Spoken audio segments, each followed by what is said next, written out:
Different between diesel and petrol engine. Diesel engine. Petrol engine. These engines work on the diesel cycle. Works on the Otto cycle. The fuel is mixed with air inside the cylinder. Air and the fuel are mixed in a carburetor. Ignition is achieved with the help of the hot, compressed air. Fuel is ignited with an electric spark. High compression ratio. Relatively low compression ratio.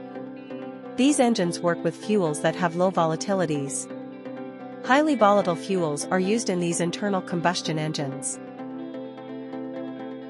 This engine used in heavy vehicles such as trucks and buses. Used in light vehicles such as motorcycles and cars. Relatively low fuel consumption. High fuel consumption. High maintenance costs. Low maintenance costs.